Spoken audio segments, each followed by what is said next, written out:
Today, we just thank God for an opportunity to come in His presence and for you and I to be here together because God is all about you and I. Amen. And we're going to have fellowship with Him. Now, the Bible says, when two or three are come together, that the Lord is in the midst of us. Right? So now we're expecting a God move. We're expecting a God move. So get out of His bed. Because we're expecting a God move. Amen. So we need you to be ready for it now. We're going to get ready to sing in a minute. And we're going to get ready to praise the Lord. Now, if you want to hold back, that's up to you. But the truth is that we need to give our all to the Lord this morning. In our strength. Because we love Him just like that. Amen. And young people all over the room, I want y'all standing. Amen. Because our knees are a little older than yours. So if we can stand, you can stand. And we all see if we're on one accord, God moves. Amen. And so we want to prepare ourselves today to worship the Lord in spirit and in truth. Amen. Y'all come on, baby. Y'all come on up. So, amen. What about the little ones? Y'all come on up some more. Amen. Let's fill these first 3 and 4 rows here. Amen. If they get a little rambunctious, then, we can deal with them later. But I want you, amen, I want you to wear the anointing. The morning anointing flows about 4 rows back, and then when it gets a little, gets into 12 and 1, then it hits the back row. So we want you to hear. Amen. It gets a little bit warmer when you come in. Hallelujah. And that's why we appreciate every cologne and we appreciate every perfume. Amen. Amen, saints. We're going to have a good time today, and we love you today, and we thank God. Brother Leon's going to start us off and moderate our service today. Amen. Praise the Lord. Praise the Lord, everybody. Praise the Lord. Praise the Lord. Welcome to Center of Attraction. We are here to welcome you in the name of Jesus, where Jesus is the center of attraction. My name is Leon, and we all welcome you. Now, when we get started, we're going to read our vision and mission statement. Our vision, we can all read it together. Vision, to be the best training and evangelistic ministry in the world. Our mission, Center of Attraction, exists for the purpose of glorifying the name of Jesus through worship, Christian discipline, and the proclaiming of the gospel. What kind of place is this? A progressive and prosperous place. A place of worship to our God. An apostolic and prophetic place. A place of community and international outreach. A place and what did Jesus say in John 12 and 32? And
to him and bless his name.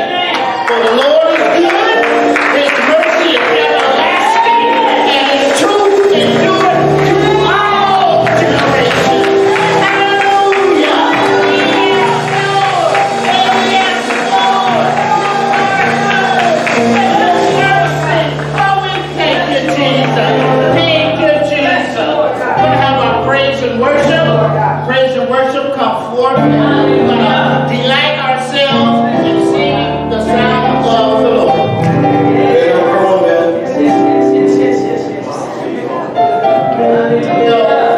Man's there, man.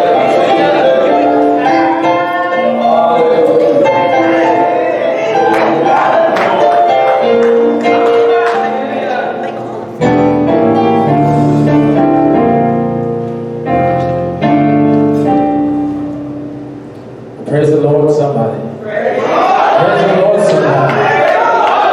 Amen. When praises go up, what comes down? I said, when praises go up, what comes down? Amen. Amen.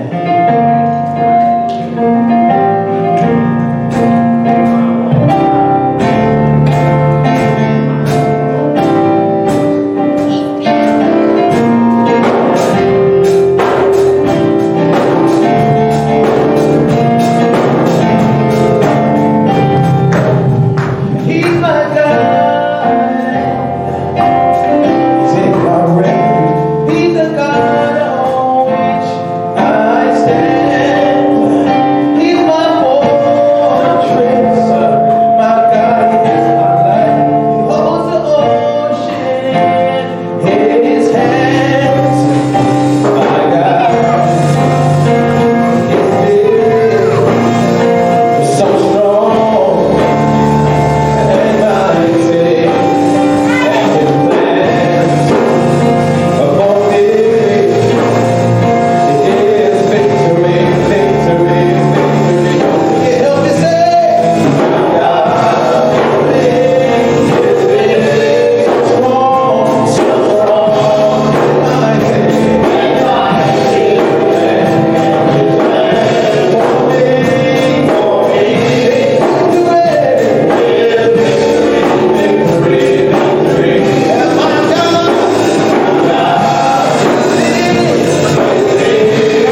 strength provider.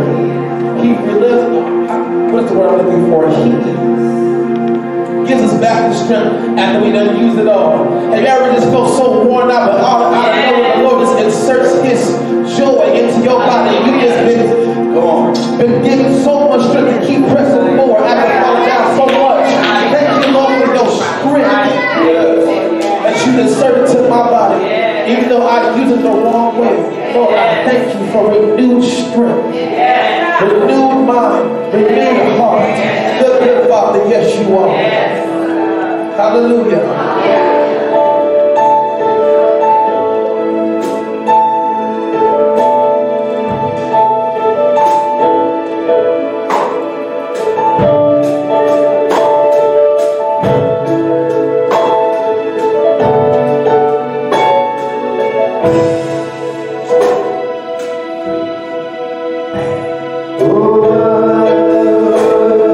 Thousands stories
before him, none after him.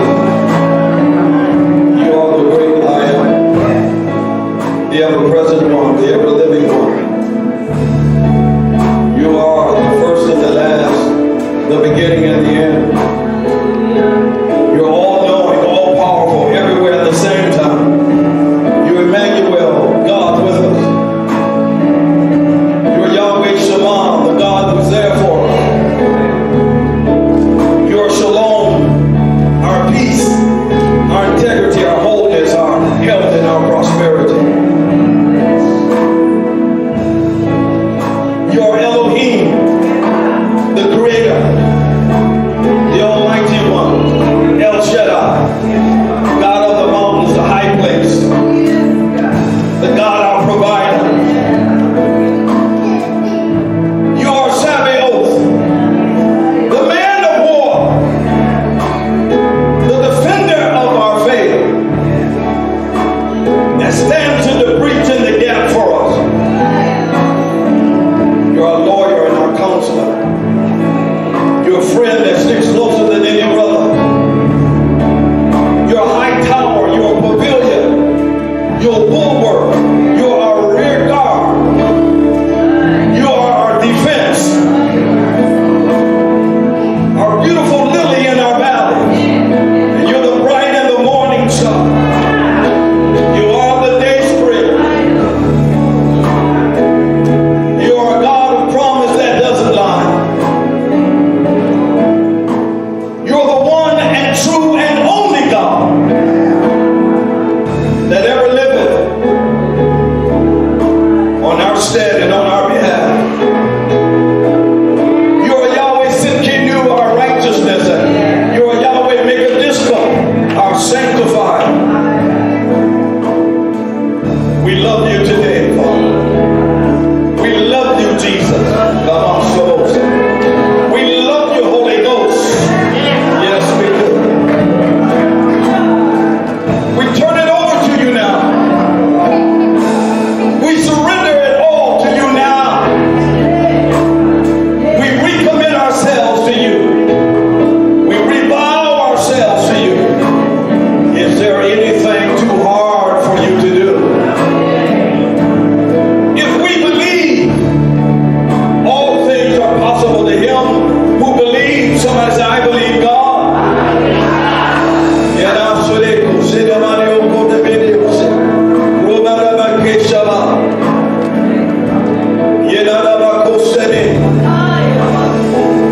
Take us higher now. Take us higher in your presence now. Take us higher and emotion. Somebody want to go higher here today. Somebody want to go higher. Take us higher, Lord, in your presence. Take us deeper in your presence. Enrich our souls this morning. We give you praise. We give you praise. Somebody say, we give you praise. Hallelujah. Yes. I sense the Lord saying that I'm cutting it off. I'm cutting them off. I'm severing the ties. I'm calling you unto myself. I call you my friend. I call you to this journey to walk with me now. Walk with me now. Let me whisper into your spiritual ear something. Let me guide and direct you somewhere. Let me lift you where you belong. In my authority, in my power. Dwelling in my spirit. This is not the time to look down or give up. The Lord says, this is the day I have made, another day for you to get up, look up, and go forward, says the Lord. There's more on your side than what you see with your eye. For I have called you my own. You belong to me, says the Lord, and not to another. place you in the palm of my hand. Now, this is the day of discovery. Will you discover me like never before, new and afresh, rewarding and free? Will you discover me, says the Lord? I am your father and your mother. I am your friend against all that opposes you. Yes, Lord. We receive your word this morning. We thank you for who you are in our lives. Thank you, Lord. Can somebody just thank the Lord today? Lifted hands and lifted hearts. Just tell them, I thank you, Lord. I thank you, Lord. Come on. Give us some thanks and some praise in the house. Come on, give it up to him.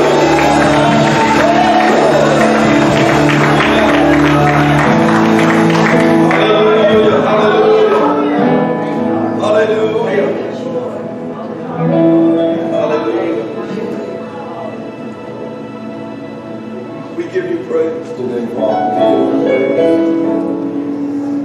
We give you praise today. Let's turn the beat down. We give you praise. We're going to stay here just for another minute. We're not going nowhere. Come on, listen to the Father. Listen to him. Listen to the Father now. Let him talk to you. Let him listen to you right now. Yes, Lord. Yes, Lord.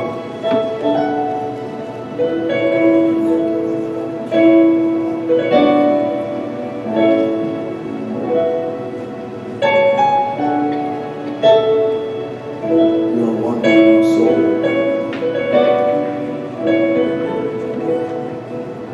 The Lord says, I'm watching you.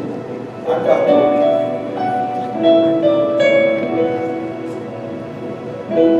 I see you as that child and you're doing something that's risky and you're looking back at Dad and see if he sees you. You're out there and you think you're by yourself. And you're looking at Daddy to see if he's watching you. And the Father says, I see you.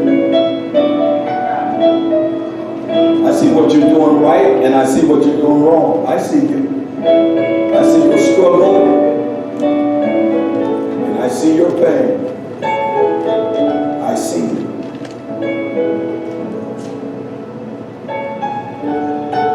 Somebody say, yes, Lord. Yes, Lord.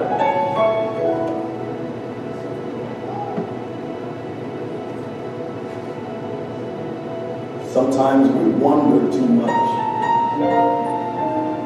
We wonder. I wonder. Don't wonder when you have the wonder in your life.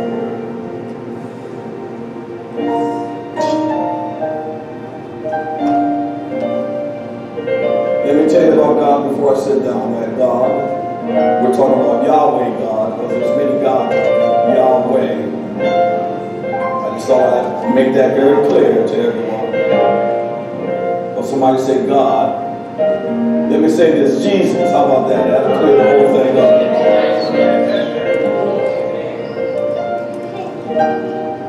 Jesus wants the best for us. I gotta say this. Put on the screen Jeremiah 29:11. We got to see this. We got to say it. This is our scripture substitute for the month. I'm going to give you a break today. Say it with me together. Ready to read.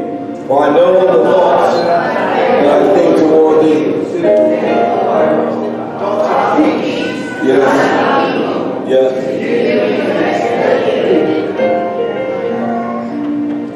So God says here, I know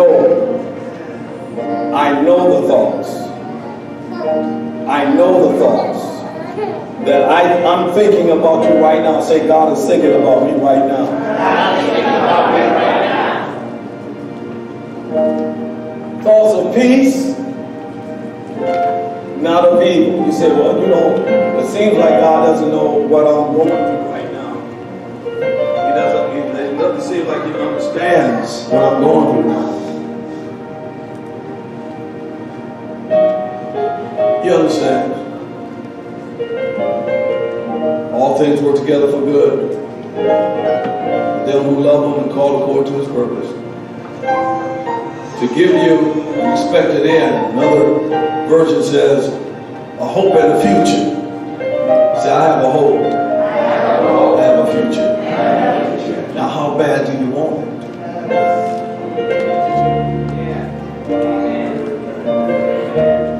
Because see, even though God says something, your experiences, your environment lies to you every day and say that is impossible. You do not have hope. There is no future like you want it to be. So which one is the lie? Is God's word a lie? Or my experiences and what I'm sensing and what I'm going through every day a lie? Which one is the lie? Surely it isn't God. And it's not His word. One more time as we read it out loud, because faith comes by hearing by the words of God. Ready, read. For I know the thoughts that I think toward you, said the Lord. Thoughts of peace, not of evil, to give you an expected end. Get ready for our announcements.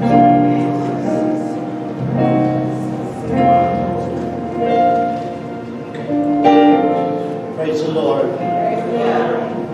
We're going to have our announcements. Let's read our announcer by the words of Amen. Praise the Lord.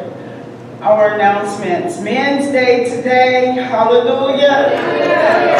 Special speaker today at 4 p.m. That will be Pastor Johnson. Supernatural Sunday will be July 7th at 6:30 p.m. Invite others. Helps Ministry Training, July 20th at 11 a.m. Assembly Business Meeting will be Sunday, July 14th, following service. Fasting and prayer is every Wednesday and special United Prayer at 6 p.m. Tell someone about Jesus and invite them to church. Do we have any first-time visitors in the house today? Please stand, give us your name, your church home if you have one. Amen. Welcome, Scott. We're glad to have you. We have a good day.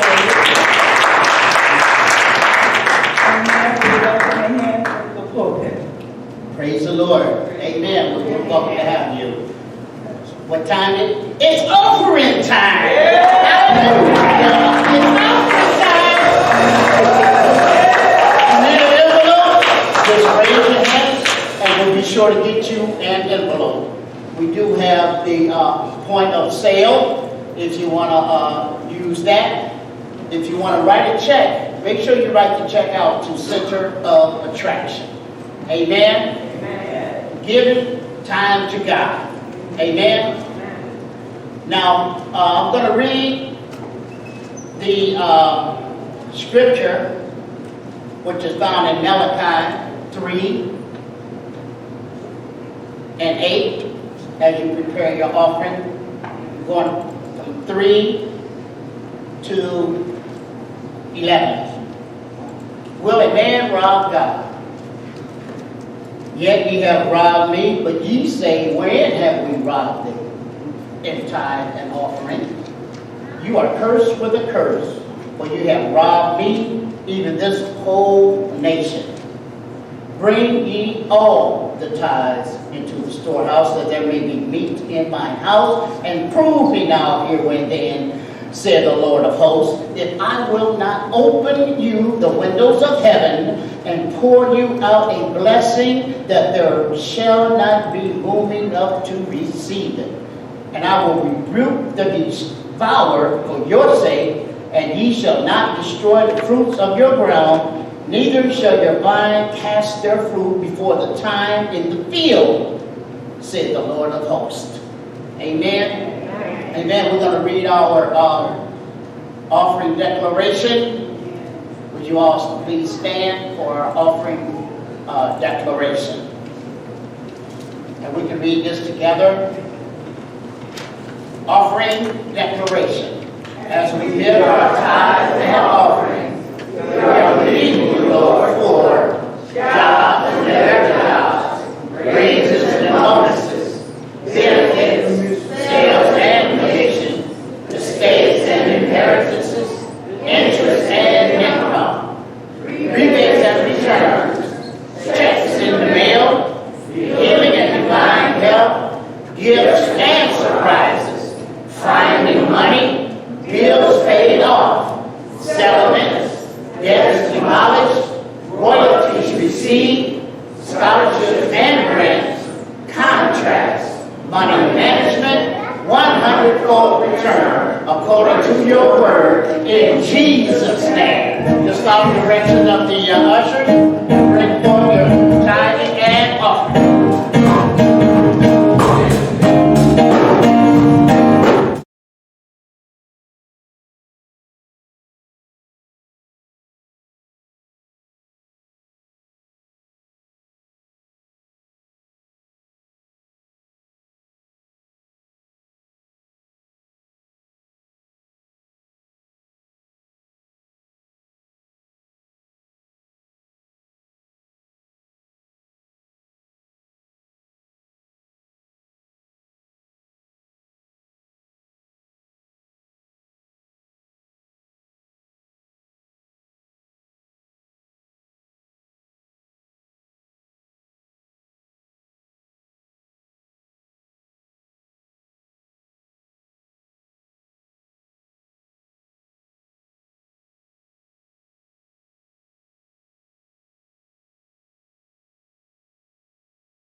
Praise the Lord, everybody.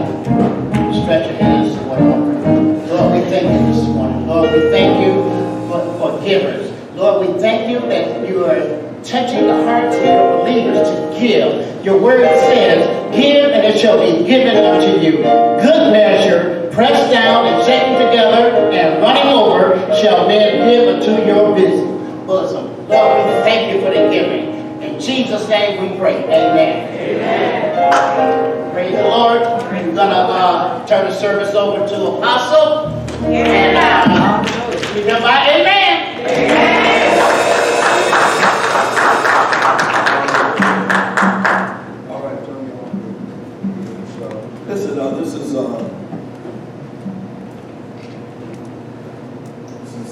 Men's Day. Amen. And we thank God for our men today. Those that, what we normally do is we ask the men, those who desire to address the term manhood and use that as a teaching point, using each letter in that word. And so those that have that assignment, would you come and be seated now to my left? Give them a hand as they come. Just come. God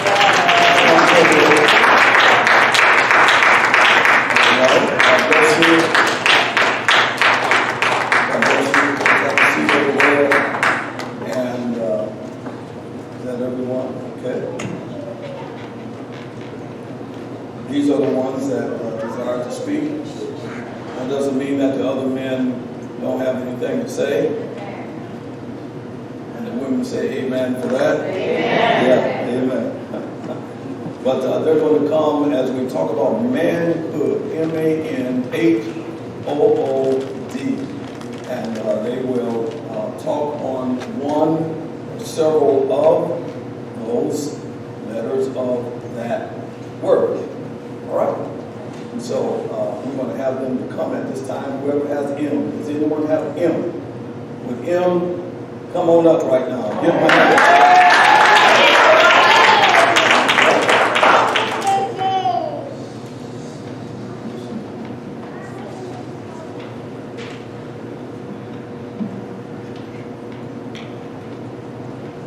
This is Lewis Morris. Welcome, Lewis Morris.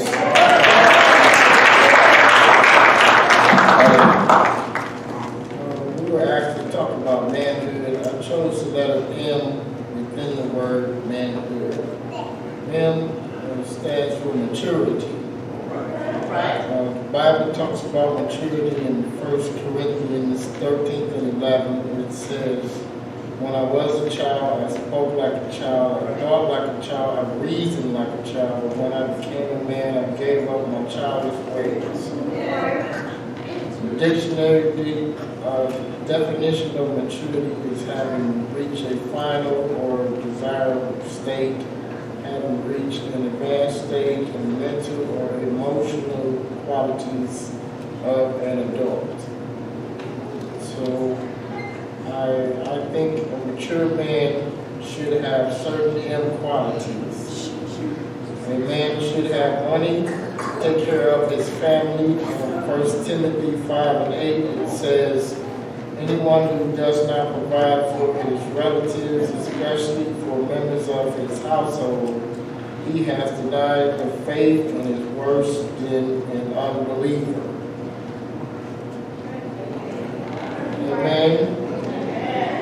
A man should be a minister to his family first and then to others. 1 Timothy 3:5 says, for if someone does not know how to manage his own household, how will he care for God's church?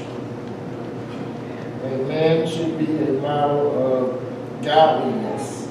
Titus 2:7 says, show yourself in a respect to be a model of good works, and in your teaching show integrity and dignity.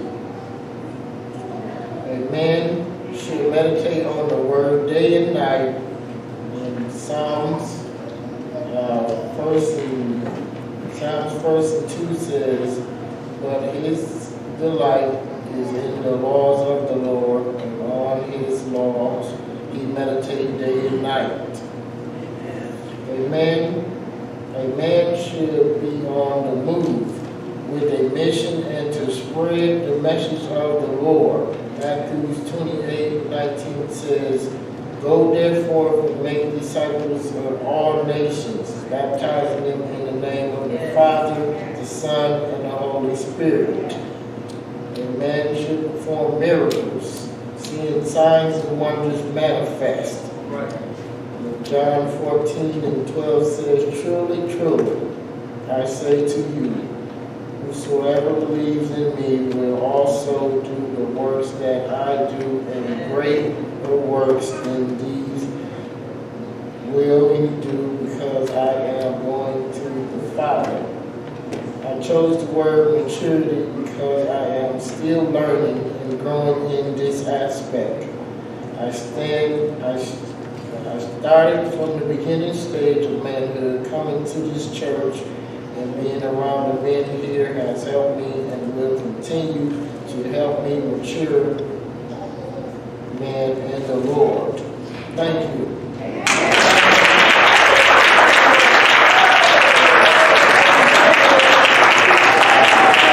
They will do a good job.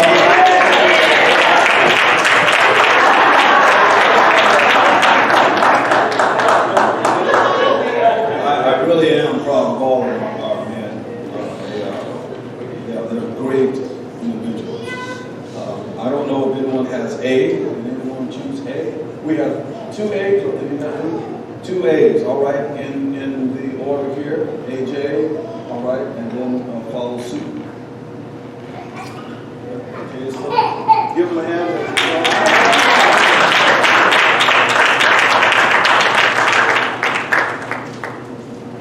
Praise the Lord, everybody. Amen. So, I have the letter A, and the word I chose for that's related to manhood is authority. Amen. I chose authority because I feel like in coming into the revelation of manhood and understanding what it means to be a man, and I feel like authority is a very important thing that we have to understand. As a young man, we always had a negative connotation associated with authority or authority figures. You know, when somebody says authorities, we instantly think of the police or, you know, somebody who's in charge, try to tell us, you know, what to do and how to do it, that type of thing.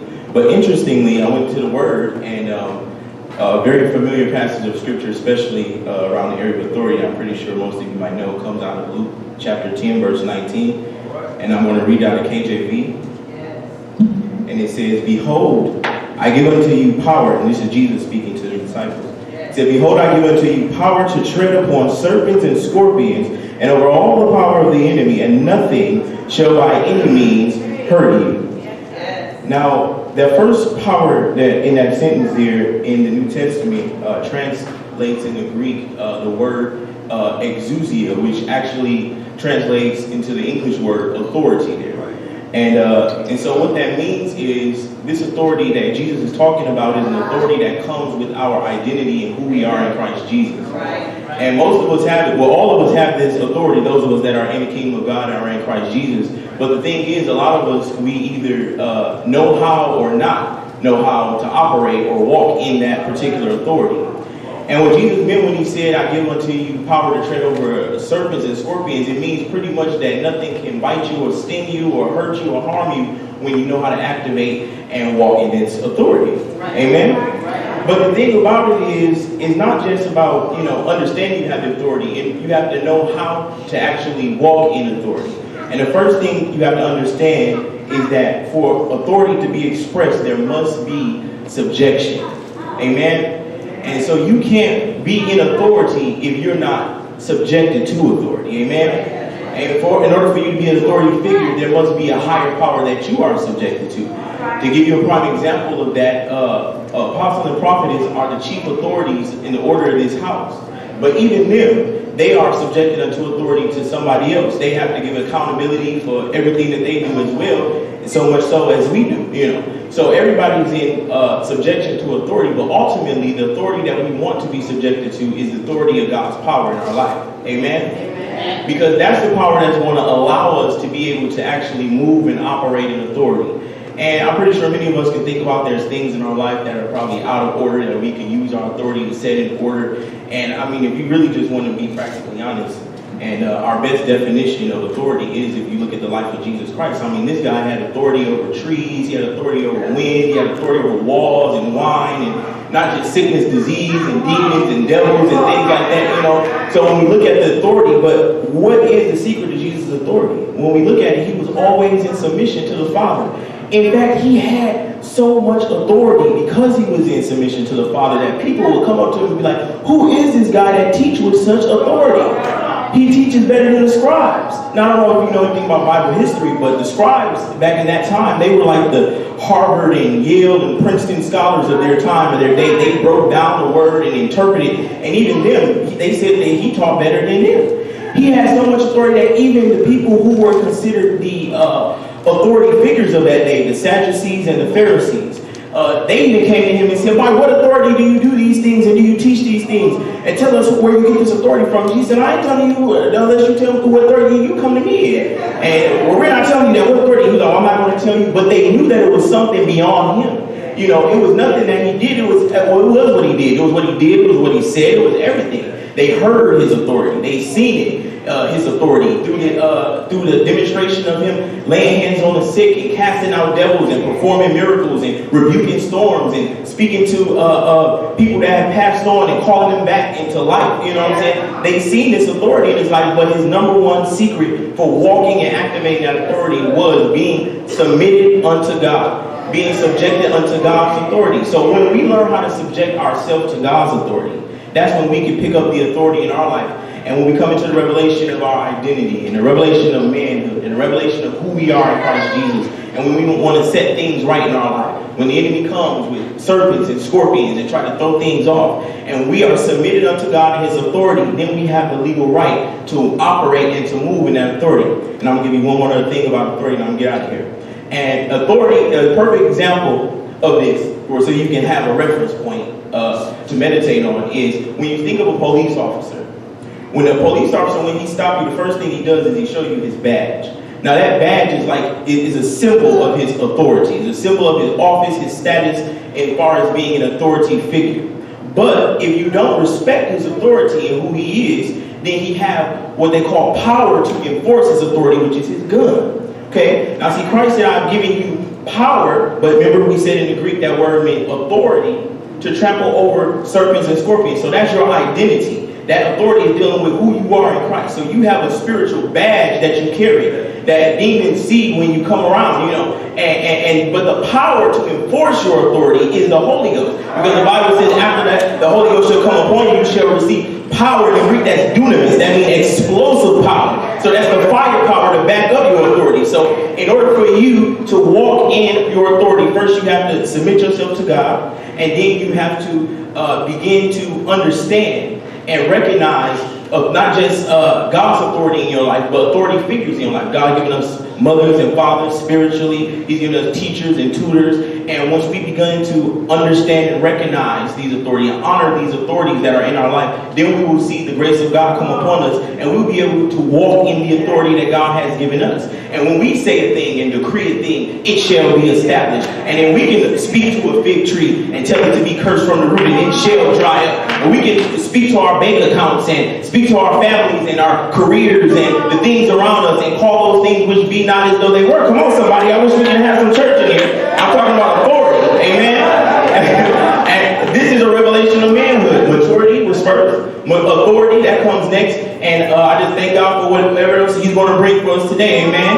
God bless you.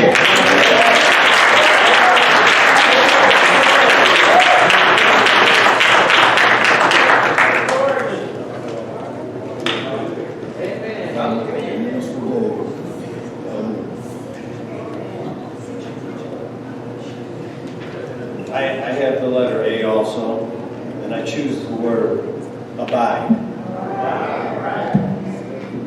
And I have 4 definitions for the word abide. Abide means to remain, continue, and to stay. Number 2 is from the opinion, evidence, or authority. Third is, and I like this one the best, accompanied with, in the atmosphere.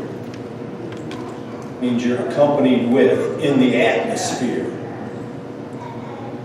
And to be born again, to be begotten. Okay? I have, let's see, 1, 2, 3, 4, 5 scriptures. And it's all coming from the N King James, the New King James. I'm a New King James guy. John 5, chapter 6, verse 56 says, "He who eats my flesh and drinks my blood abides in me, and I in him." This is a term for covenant. Because when you abide in Christ, you're taking on his nature. You're taking on his heart. One heart is being made from 2 in this, because you're in him. When Jesus said, "I'm in my Father, and he's in me, and you're in me, and we're in him." Amen? So this is a covenant term. Just like when we call each other brothers. Brother is a family covenant term. Okay? John chapter 12, verse 46 says, "I have come as a light in the world, that whosoever believes in me should not abide in darkness." Speaking of truth is light. The light is the truth. Revelation, inspiration, and application. When we receive the truth and abide in the truth, and the truth abides in us, we know the truth. Truth bears witness with truth. When you have the truth in you, you know when somebody is not telling the truth. You get a red flag that goes up, big, that ain't God, or that ain't truth, and so men, COA men, have the truth in them. Amen? COA men know that they walk in the light. And that we're pure.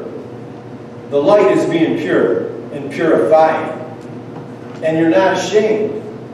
COA men are not ashamed of the gospel. For it is the hope of salvation. It is your salvation. It is your core values. Amen? John 15 and 5. Jesus said, I am the vine, you are the branches. He who abides in me, and I in him, bears much fruit. For without me you can do nothing. This is talking about the fruit of the Spirit, which my brother hit on it when he talked about maturing. Maturing is developing the fruit of the Spirit. Love, joy, peace, patience, gentleness, goodness, faith, meekness, self-control, and of course humility. These are all characteristics of COA men. COA men know the fruit of the Spirit, and they walk in love to one another. Amen? John, 1 John 2:14. I have written to you, fathers, because you have known him who is from the beginning. I have written to you, young men, because you are strong, and the word of God abides in you, and you have overcome the wicked one. When you know the word, and the word is in you, and you abide in him, in the word, you know who you are. Your identity tells you who you are, and you're not threatened by the enemy. The enemy is not a threat to you. So you're God conscious. You're not devil conscious. So you ain't got it. No, I just leave it at that. But you're God conscious, and you're not threatened by anything because you're secure in who you are. You're secure in your manhood. You're secure in Christ Jesus. And last scripture here, John 15 and 9. You notice I came out of John. All these, John abides and talks about love. John is the beloved. He knew about love, and I'm learning. Hallelujah. Still, it's good. It feels good. John 15:9. As the Father loves me, I also have loved you. Abide in my love. That's powerful. When you got to give yourself to love. Give yourself to love. Because love gave itself for you. Amen. And let that sink in, because that's profound. That's a profound statement. I'll give myself to love because love gave itself to me. And that means giving yourself to love everybody. Love your wife. Love your church folk. Your co-workers, your neighbors, the person who cut you off on the way here. Everyone. And yeah, it takes a development. It's a process that you go through. When something rises up in you and you say, you push it back down and say, no, I choose to love. You're not selfish. Love is selfless. When you abide in love, you're selfless.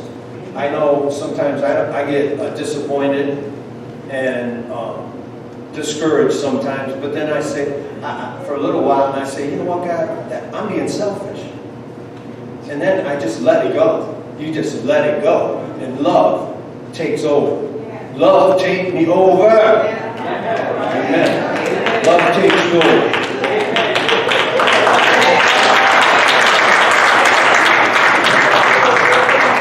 See how he had to bring in a little singing at the end because he wasn't in the men's group earlier. He just wanted to let everybody know that he could hold a note. And that's what that was.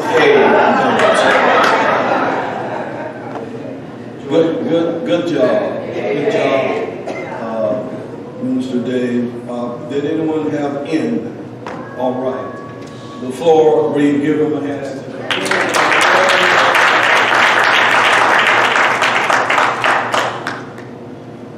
Just forewarning, when I get in my mic, I get in my bishop voice. Hallelujah, somebody. Praise the Lord, somebody.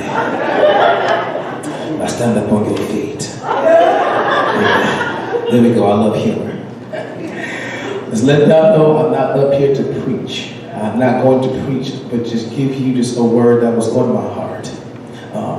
When my uncle gave me the letter N, I immediately heard in my head notorious. Now, when you hear the word notorious, you're thinking to yourself, if you don't know the definition, it sounds dangerous. Notorious, I'm notorious. Who wants to be notorious? The definition of notorious is widely and unfavorably known, publicly or generally known for particular traits.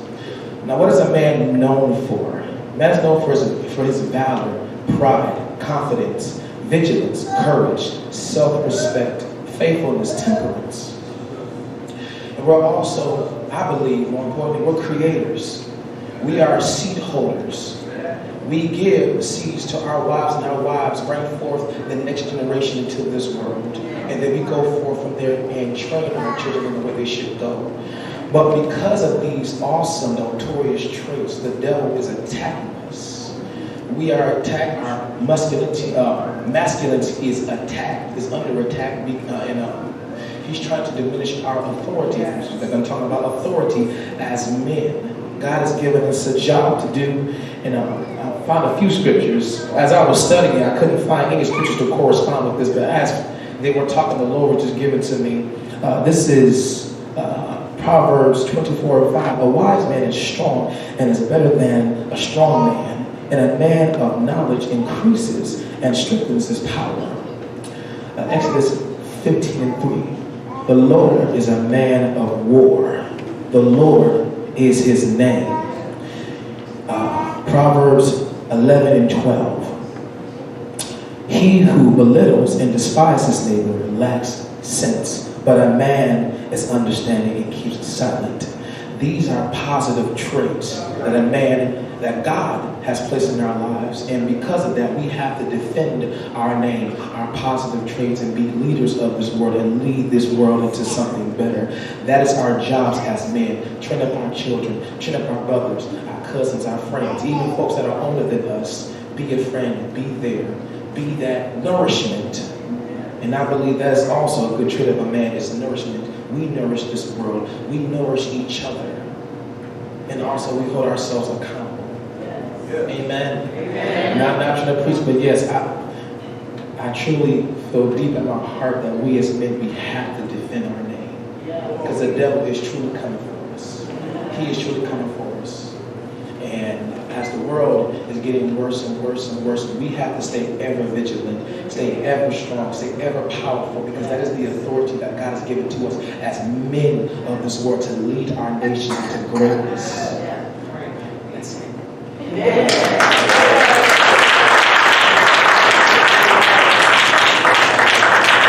Good job.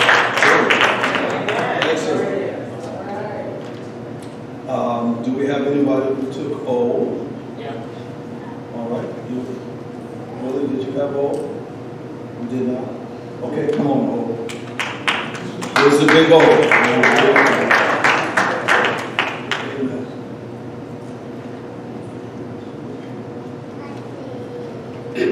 Praise the Lord, everybody. My letter O is obedient. That's what I chose for the letter O. Now, the first scripture we're going to go to is found in Isaiah, the first chapter of Isaiah. And we're going to start at the 16th verse. Yeah, Isaiah 1:16. Now, obedience. We know obedience is better than sacrifice. The Bible tells us that. But let's look at this. This is the prophet Isaiah speaking here. Wash you, make you clean. This is what God is telling his peoples. Wash you, make you clean, put away the evil of your doing from before mine eyes. Cease to do evil. Learn to do well. Seek judgment. Relieve the oppressed. Judge the fatherless. Plead for the widow. Come now and let us reason together, saith the Lord. though your sins be as scarlet, they shall be as white as snow. Though they be red like crimson, they shall be as wool. If you be willing and obedient, you shall eat the good of the land. Now, obedience, we want blessings, right? All right. Well, in order to receive those blessings, we have to be willing and obedient to receive those blessings that God has in store for us. Amen? Amen. I want to go to the book of St. John. Obedience. Let's go to the 17th chapter of St. John. St. John 17. Oh, I'm sorry, St. John 12. Let's go to 12.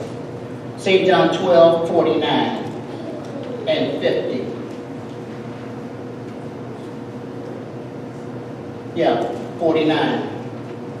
If you want to read up a little further, you'll be able to understand that Jesus is now praying to the Father here, okay?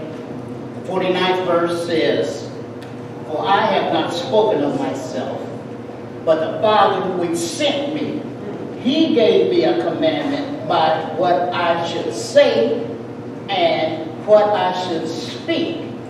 Now I know that his commandment is life everlasting. Whatsoever I speak, therefore, even as the Father said unto me, so I speak." This is the Son talking to the, not just the Son, I'm talking about the Son of Man talking to the Father. How obedient he is to his Father. I'm not speaking of myself. I'm speaking of what you told me to speak. We have to be obedient. When we obedient, then we can hear what the Father has said. And Jesus gave us a prime example right here on how to be obedient. The Son of Man said this. All right? Amen? And that way we can be obedient to the Holy Spirit that is telling us what to say. Okay, I got one more scripture. It's found in Romans, the 5th chapter of Romans, and the 19th verse. A lot of times when we are obedient, it's kind of hard sometimes. We touched on that a little bit in Sunday school today.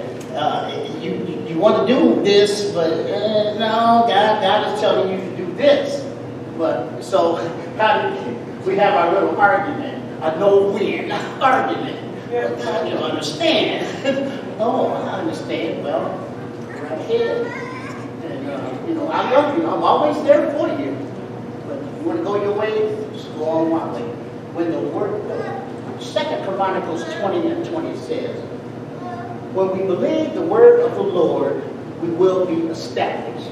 When we read his prophets, we shall prosper." Believe the word of the Lord. Now, chapter 5, verse 19 in Romans 5 and 19. "For as by one man's disobedience, many were made sinners." We know because of what the devil did, we were all made sinners. But listen to this. "So by the obedience of one shall many be made righteous." All right? Who is that one? Jesus Christ came to this old wretched earth just to save us so we could be made righteous in him. Reading his word, studying him, being faithful, being obedient, manning up to having the authority that God promised us, we will all be made righteous unto him. And that's what God can use a righteous person. And that's what we want to be. We want to be righteous in the Lord. Amen? Amen. I mean, That's being obedient. There's stories all throughout the Bible where you can read about some of these people. I think of Nathan. The prophet telling him to go to the river, and he had, well, I gotta go down the old dirty river. I want to go over here, And he had leprosy. And so when I believe it was Isaiah or Elijah will go to the Jordan River and receive your cleansing and your healing. He finally became obedient and did what the prophet told him to do, and he was clean. That's what we have to do. We must understand that the prophets and the apostles are here for us to be obedient. They're being obedient unto God. Somebody said that earlier about a higher level. God is the all supreme. We know this. But we also know that they are the overseers of the house. If they speak it, then we, the missionaries, receive it in order to receive the blessings. Amen. That's how it works. That's exactly how it works. Now, when we can humble ourselves to receive that word, then the stretching comes.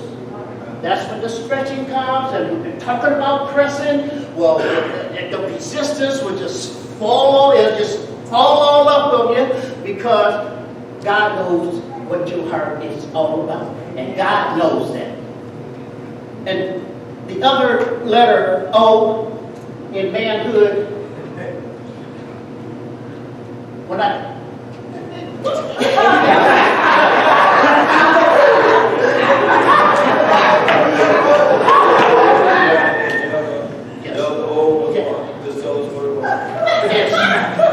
open and transparency.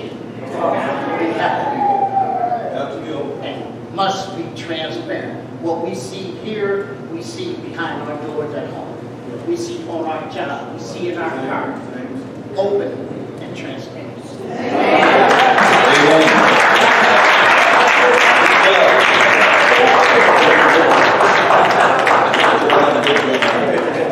We failed to mention the age, and we're going to do that. I was just trying to get something here. We'll give it to you later. Did anyone have an age at all? All right. Come on up there. Our soloists.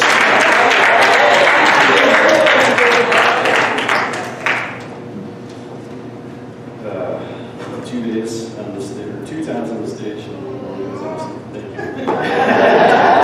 This is better now because I'm a little more comfortable. But thank you, Wes. The letter I chose obviously was H. As I began to think about it, the Lord placed a few words in my heart, or on my heart, and higher is what kind of sunk into me, and that's what came to my mind as I meditated on that. Higher level is what really stuck with me, which you mentioned earlier today and was mentioned here. So we have 3 higher levels mentioned today at this point. So that's definitely confirmation that this word is definitely awesome. Exodus 19, which made me think of this, Moses had to climb Mount Sinai to get to a higher level to see God or speak with God. So, as it relates to us, we're programmed all of our life to get to a higher level at a very young age. It starts out with sports and games simply. Who's got the highest score? Well, then you're the winner if you score the highest. And it starts out when we're just tiny little kids. School's the same way. We press to get to a higher level, to an A, to the best grade point you can get. When you move into your careers, same story there. You're trying to move up the ladder to get to a higher position in your workplace, to get to a higher level of pay, so you can provide for your family and those around you. So as a man, we're pressing to get to a higher level in everything we do, all the time. It doesn't matter whether it's spiritual or if it's, your grass, your garden. Everything. It applies to everything that we do. And that came right from God from the very beginning. That's who He created us. It's awesome if you just take a second or a minute or a day and meditate and dwell on that thought. it's incredible. That's what was instilled in us. That's why we all strive to be better at everything we do. And that was from the Heavenly Father. So thank you, God. You know, such as, you know, we are also influenced by the people that we surround ourselves with. You know, if we're surrounded by strong people, they will push us to a higher level. You know, if we allow it, if we're submissive, which was already mentioned earlier. You know, it all coordinates and goes together. We all have to be submissive so that we can be pushed to the next level. Also, we have to be at a level so when people look at us, they want to strive to be at a level with. We're responsible for holding and pushing other people up as well. Not only being always pushed up, being the guy that's always being lifted up. We're responsible as men to lift people up with us and to help people come up. You know, our children, our neighbors, you know, we just spoke about. Our friends, our cousins, you know, everyone that we're in contact with, it's our responsibility to pull them up as well. So it's just an awesome thing to have this revelation to be able to talk about it today. You know, as an example, this church, you know, our leaders constantly, thank you very much, want to push us to a higher level. You know, scripture of the month. They're always, you know, like, you gotta have scripture so you know, so you can speak it. So you have, and you know, we have power against the enemy when you have that in you. So that's just incredible that we're at this church where we have that. We have leaders that want to push us and pull us up, and they care, and then they give us opportunities to come up here and elevate us. You know, and we're not always just out there sitting there getting whatever and then go home. It's like, no, you have to get up here and talk about it. So it's pushing you to another level. Because I never thought I would ever be off the chair up here. You know, so here I am. So I'm pushing people up to another level. Thank God. Thank God. It's awesome. So in our walk in manhood, we're like Moses, climbing the mountain to get to a higher level to see God. One more thought. We must stay focused all the time at getting to a higher level. You know, it can't get off our radar screen. We must be vigilant and stay focused to get to a higher level. Always. So, in the end, we can get to the ultimate higher level, heaven. Then we can be in the presence of the Most High, our Heavenly Father. Thank you.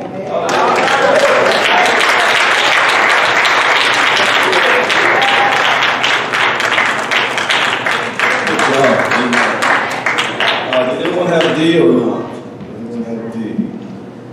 All right. Willie, did you have? All right, I couldn't remember. We got Sam here. He's going to share a thought. All right. I don't know if you're going to spit it out or speak it out. All right, come on, give Sam a hand. Amen.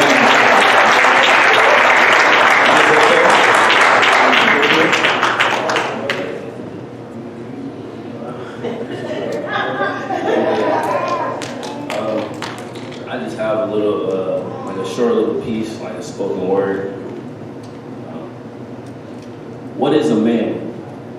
Define manhood. The state or period of being a man rather than a child.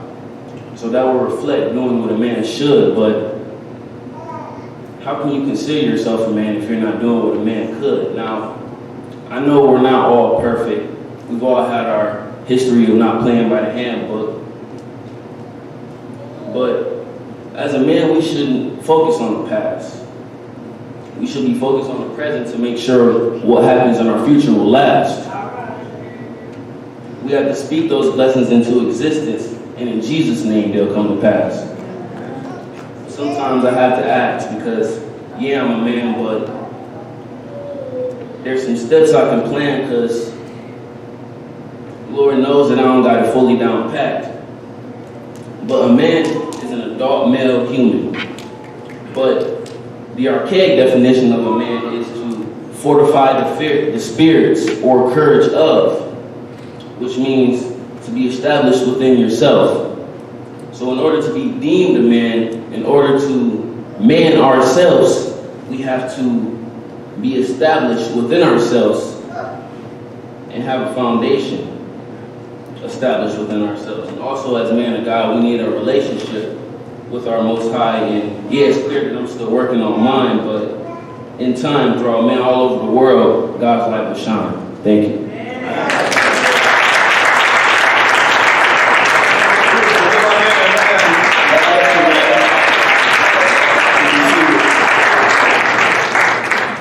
Good job.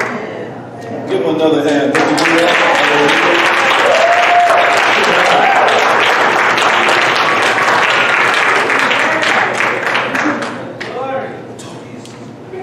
We didn't get a chance.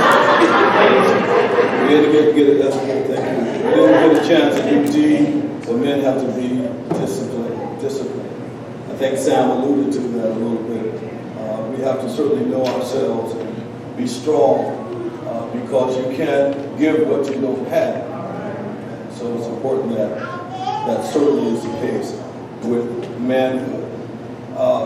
Listen, I've been so proud of you today with your singing prowess and your ability to speak, and thank God for all of you. And then, of course, our men of our house did not and could not, for whatever reason, do these two things, but we celebrate all the men that's in the house today. Come on, give them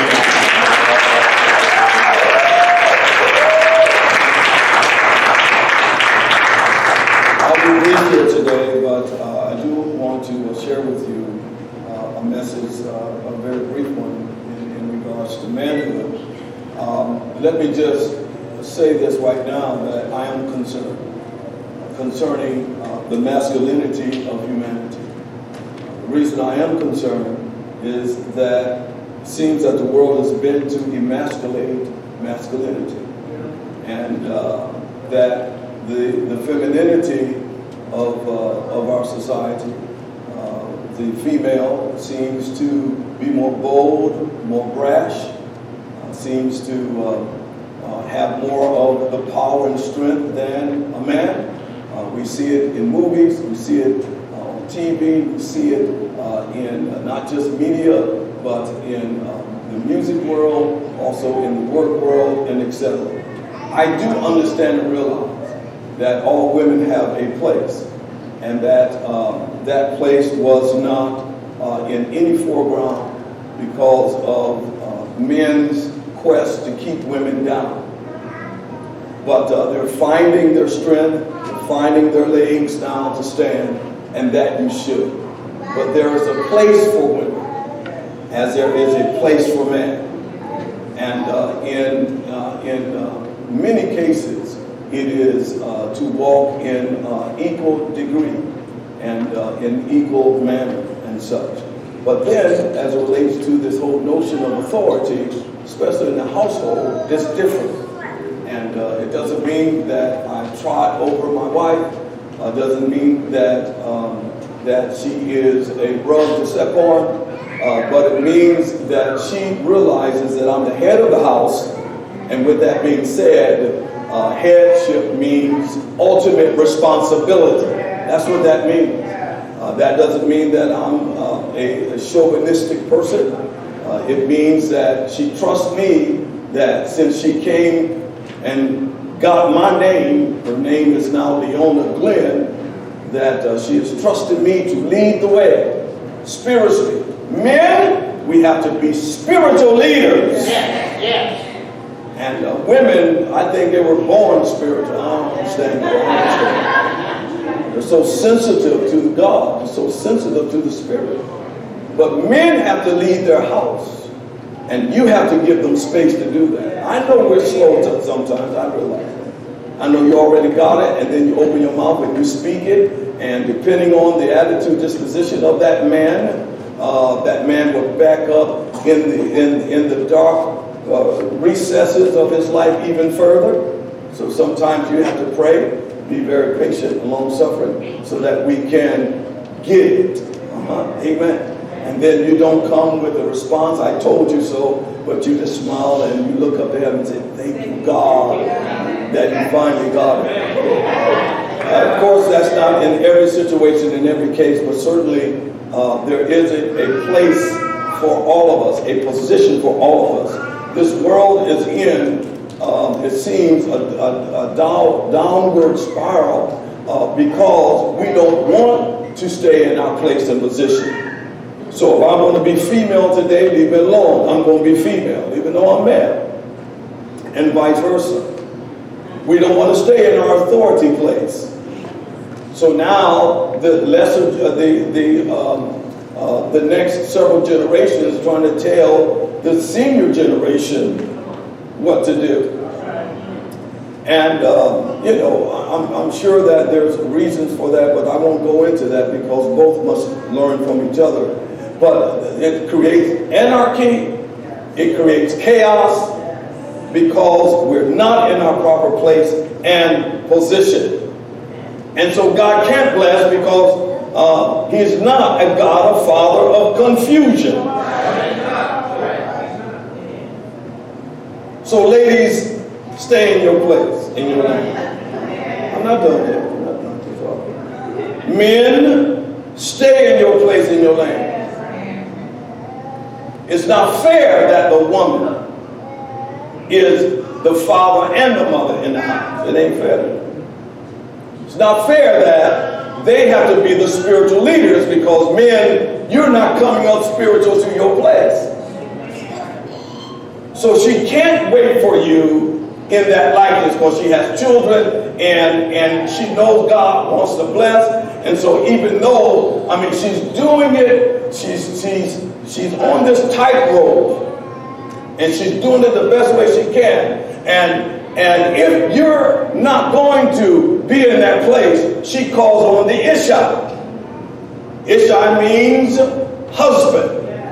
And so Jesus becomes her spiritual husband until you wake up and smell the spiritual coffee. Oh, one clap. Okay. This is a wake-up call. And it is not the woman's right to judge, point fingers of accusation, because then you are being disrespectful and God is not going to bless you for doing that. That's His business to correct a man. It ain't your business to correct a man. And because of the woman in the home, anger, bitterness, because she is carrying a load she should not carry, the man is not in good light and in good graces with her. And so the enemy plays with that, and the woman thinks now, if I'm leading this house, I'm going to lead you too.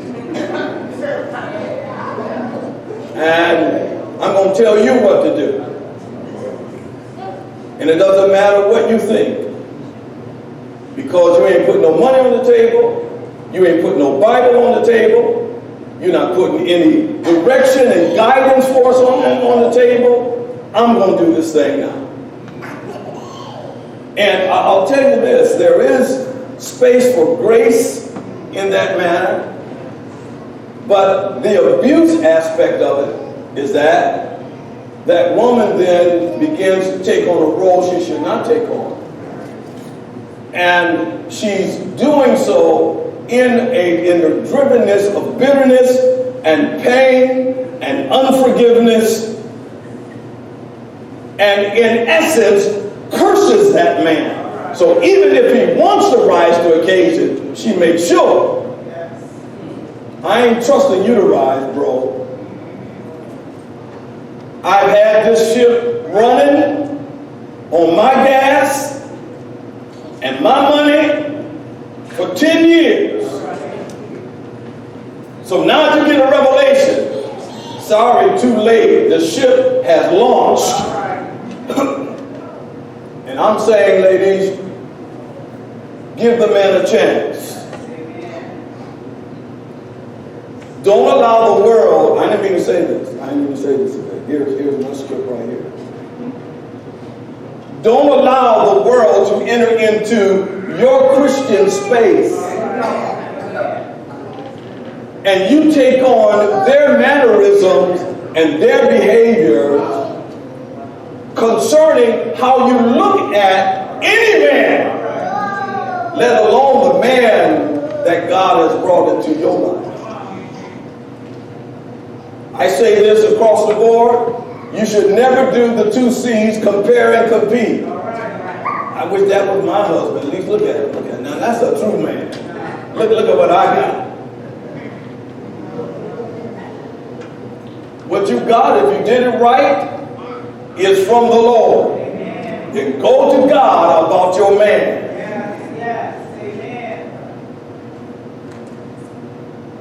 Because manhood is more significant today than ever before.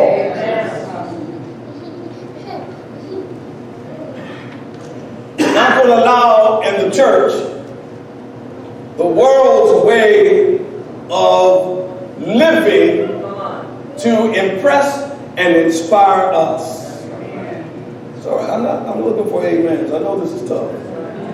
I know you're searching your own heart in this day, but this is true. I'm speaking from the Father. I grew up without a father, and I had to learn how to be a man on my own. And I tripped all along the way and made countless mistakes because there was no image. I see some at a distance, but none at my residence where I live. Understand me? So now, you better be concerned about your sons, your nephews. You better be concerned about your godsons. Because if they don't see an image where they need to become and be, they will find it in a game, they'll find it, on internet somewhere, they'll find it somewhere else. Because they don't see the image. Not a perfect one. We ain't talking that. We're saying a person that understands not so much perfection, but purpose.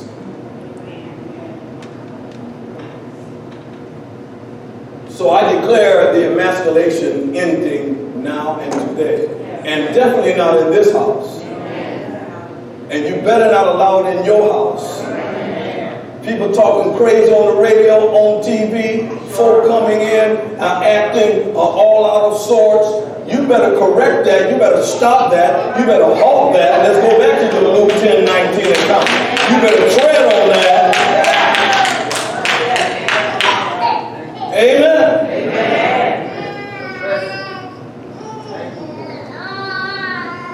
Men acting like women, dressing like women. Because the world says, hey, manhood is not important.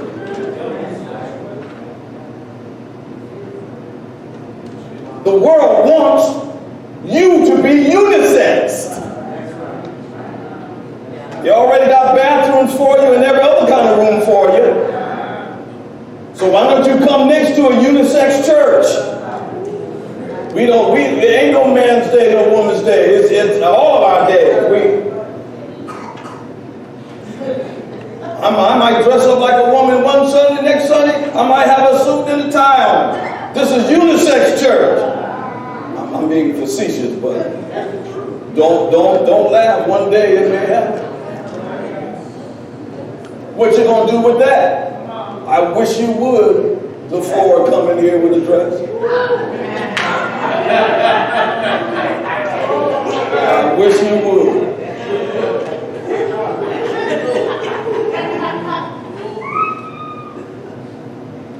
We're not going to allow the world, men, to emasculate us. Come on, somebody say, I am a man. I am a man. And there's nothing the world can do about it. Nothing the world can do about it. So I'm done with that. I'm going to get off my soapbox. I'm done. I'm going to go a little bit on my message here in about 12 minutes. I'm done. But I don't like it because God doesn't like it. It's wrong. At every angle, it's wrong.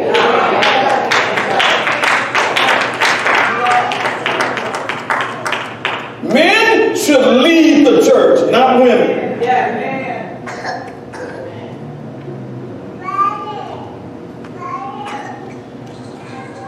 See how y'all looking at me? Because y'all been doing it for so long. Y'all been doing it for so long. Good job, though.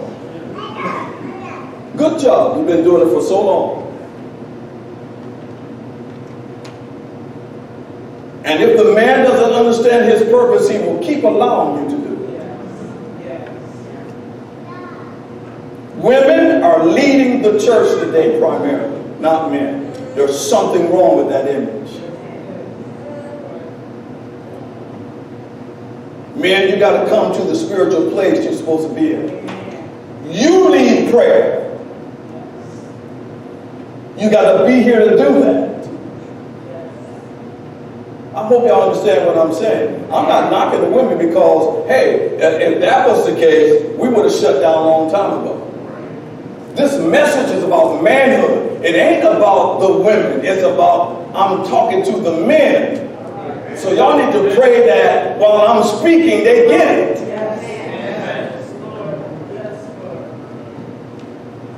You don't come to church and they don't. They come to church and you don't. They don't come here on time and you come in late. We need more men in the church. Well, if you want more men in the church, men need to see men up front. If you want to see more men at the church.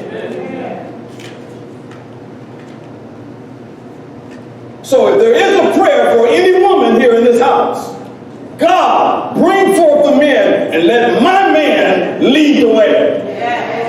That should be your prayer. Let my son lead the way. Let my brother lead the way. That should be your prayer. Because I'll tell you, when men begin to lead and find their place and their purpose with God, God begins to bless. Because he said, now here's the order.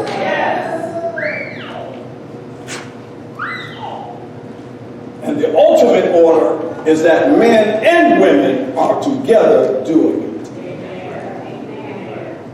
When the man comes forward and says, I got it now, I'm going to lead this way.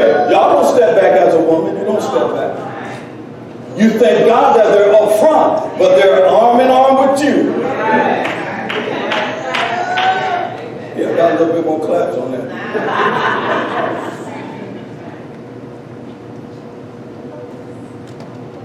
It's all through the Bible. You probably haven't heard a message like this, presented like this, but that's the world we're living in right now.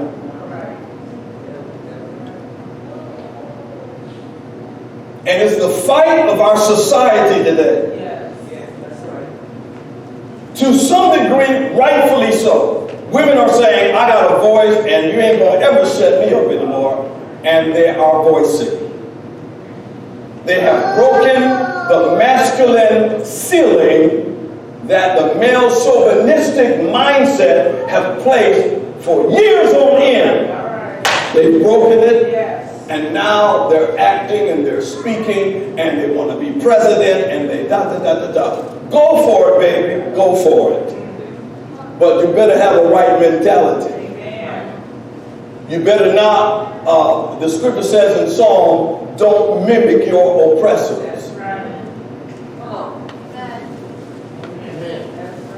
That's why when the pastors became female, they first, when you check this out, some still may be, they came forth masculine looking and masculine sounding. They had to dress up in suits and collars and all of that so that the image can look masculine, but there's still a feminine quality to it.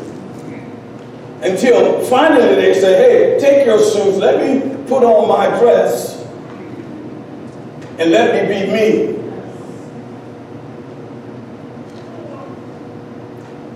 Don't mimic your oppressors, lady. Hallelujah. What are you saying, preacher? I'm saying this. Because they were bitter towards you and closed door after door against you, don't you, when you come to your place, act like them and rend them with what they have been serving you years after years. Got that? So this message is for men to come to their place. Spiritually. Listen to me, and your household will be blessed.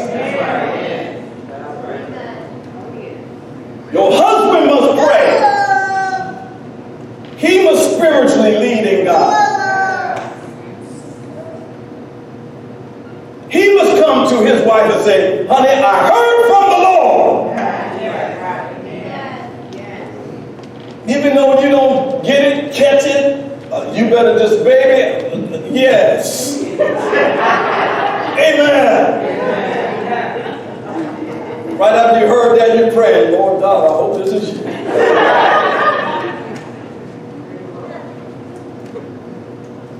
Hallelujah. Hallelujah. It's that time. If the church is going to be what it should be, the men have to come to leadership, headship, lead the way in many ways. So I declare enough is enough. Now what does that mean for this house? We're going to keep doing what we've been doing. We're going to keep applauding the women who's been carrying this church. I'm not saying that no men have. I'm not saying that. But very few. The ratio is staggering. The ratio is staggering. But I am, as a man in this house, looking for men to stand with me and to get other men to stand with me. Yes. Thank you, brother. And say, we're going to lead, we're going to take part, we're going to co-work with our sisters. We're going to be about the Father's business. And then more men will come in, more men will come in. And I promise you, ladies, you ain't going nowhere. You're going to still have the authority because you're the one who have helped lay the foundation. And we're going to all work together. Let me just add and say, y'all looking good today. And give our men a hand, praise the Lord.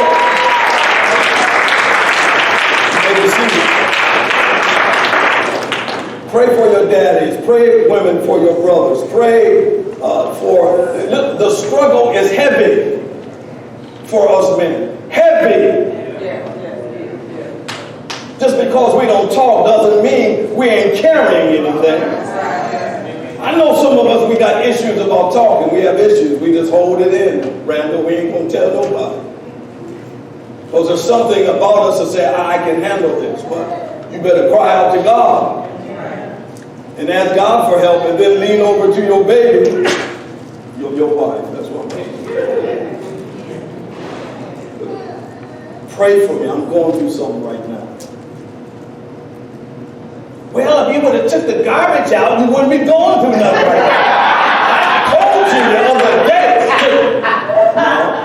Listen, this is the first time he has spoken in a long time. And you know it's not a head issue, it's a heart issue. You be quiet. All right, honey, let's pray. I'll pray with you. Well, there will ever be a honey-do list. One of the reasons why I'm glad I'll be in heaven. No more honey-do lists. Come on, man, say no more.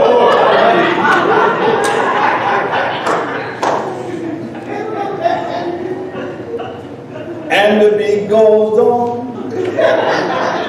And the beat goes on. James!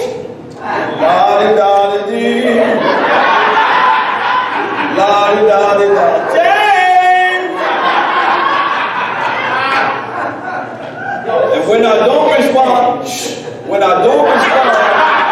the first time, she gets louder.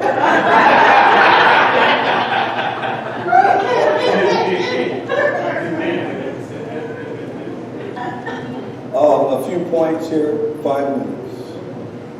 Jeremiah 29:11. I know, I missed the whole PowerPoint. Jeremiah 29:11, for I know the thoughts that I have toward you, said the Lord, thoughts of peace, not of evil, to give you an expected end. Ephesians 1:3-5, it says that God the Father is blessed, and He made us a blessing. Later it says that He predestined us, and that's all of us, but since the context today is men, to also be a blessing because we are people that are predestined to be so. In Genesis 2:7, God creates man first. So man is required to be first in order, responsibility, and by example.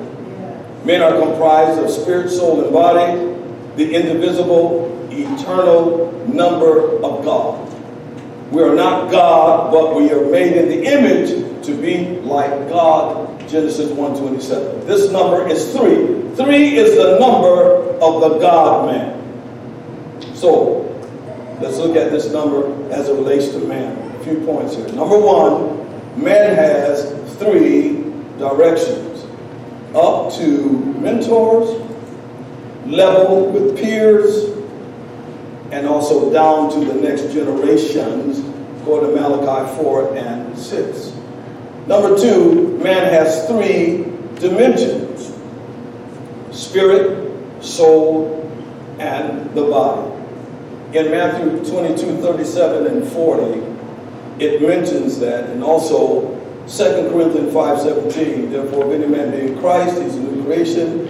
Old things are passed away, behold, all things become new, and that is the spirit of man. In Romans 12:2, it says there, don't be conformed to this world, but be transformed by the renewing of your mind, that you may prove what is that good, acceptable, perfect will of God. So, presenting my body to the Lord, it says in verse 1, and it is for verse 2's sake. That's the body. And then James 1:21, if you can get that to me.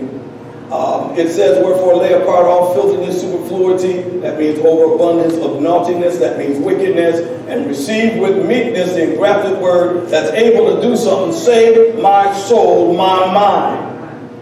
3 dimensions of men: spirit, soul, and body.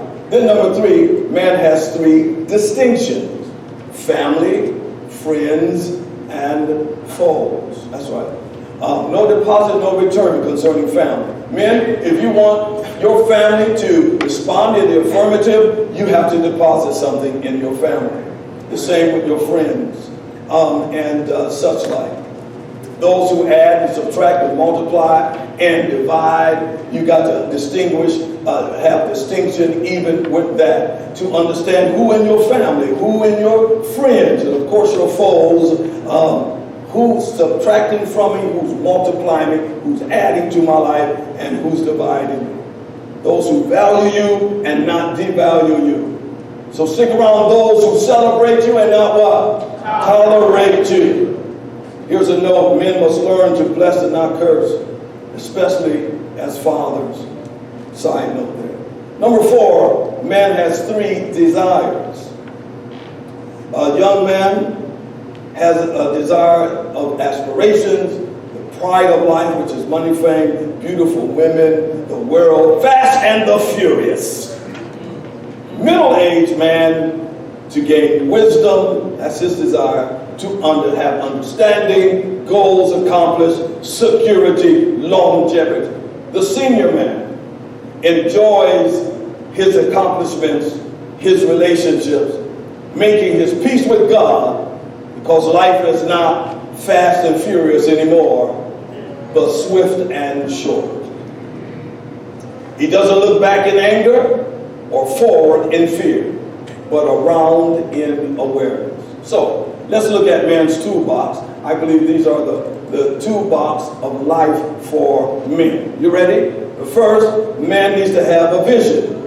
That's what a founder of an organization or a group of people, or in the smallest unit, the family, sought to initially create. Second is the mission, which is a declaration of what an organization intends to achieve or become, and that also is associated with family. The mission of Christ, we see in Matthew 28:18 and 20, which is our co-mission. Henry Ford had a mission. What was his mission? Have a car in every garage. That's right. And what was President Kennedy's mission? Put a man on the moon. Very good. And then Moses' mission was to take the children of Israel into the promised land. See, a man's mission will keep him alive and he will not die young. And so men, as long as we have a mission and a purpose, no matter the hardships of life, you're not going to be snuffed out before your time because of what I just indicated. Number 3, in the toolbox, you got to have a goal, man. The task that must be accomplished in order to accomplish the mission. The effective goals must be recorded, specific, measurable, reachable, and regularly reviewed. All right? Okay. A couple others here in the toolbox. That man needs to have a plan. And the plan is steps and responsibilities for action. Because failing the plan is planning to fail. Number 5, that man needs to have an action. Stepping out the goals for the mission and vision to be reached. We planned the work, now it's time to work the plan. Very good students here today. All right, here's some notable quotes, and then we end in prayer. Being a man is a matter of birth. Listen closer. But being a gentleman is a matter of choice. And Cole says, you seek the heights of manhood when you seek the depths of God. William Wallace says, every man dies, not every man lives. Richard Evans says, don't let life discourage you. Everyone who got where he is had to begin where he was. Yeah. And then let's do Eric Butterworth. Don't go through life, but grow, men, through life. Grow through life. Amen? Again, our message today has to do with manhood. Thank you for hearing me out concerning this matter of emasculation at hand. And it should bring up an awareness and alarm to all of us so that we can be ready, poised, and positioned to do our part to make sure it does not happen, that being emasculation. Women, our part not to have it occur to us, and the men in our life, men. Father, we thank you for this word and what has been rendered today through the acronym of manhood, and now through this manhood message today, and not fall on deaf ears to the ground, but it will reproduce after its kind in the same manner, 30, 60, and 100-fold. We give you praise and glory for, Lord God, this word now making changes, making arrangements, shifting, shaking, convincing and converting, and compelling the men and women of this house and those at our listening ear today. We give you praise now, Father, for all that's been rendered in Jesus' name. Amen. Amen. If there's somebody today, young or mature, you don't know Jesus in the pardon of your sin, you want to rededicate your life to the Lord, this is the time to do that. All right? So now is the time for that to happen.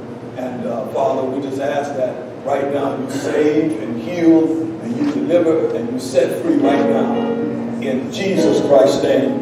And everyone said amen. We're going to have our benediction. But before we have that benediction, first of all, we thank our guests. Give them a hand again. God bless you.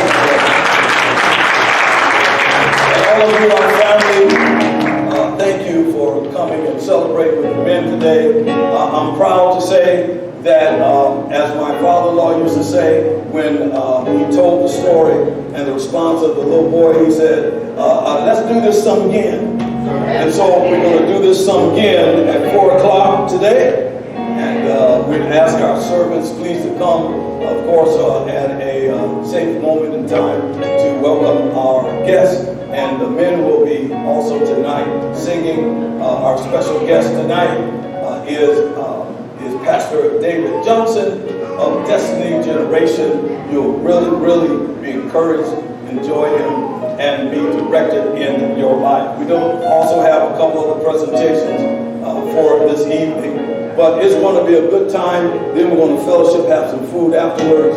And guess what? We're in the summer months, man. And so when we leave around 6 or so, 6-ish maybe, but 6 o'clock for sure is the goal, you'll leave and the sun will still be shining and you'll be on your way home. Stand to your feet, everybody, for a benediction.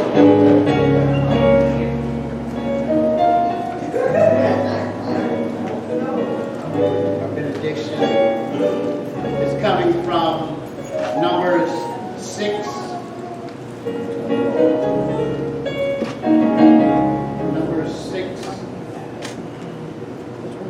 Praise the Lord. Praise the Lord. Numbers 6, 24 through 26. The Lord bless thee and keep thee. The Lord make his face shine upon thee and be gracious unto thee. The Lord lift up his countenance upon thee and give thee peace. Go in the name of Jesus. Tell somebody to keep Jesus the center of your attraction.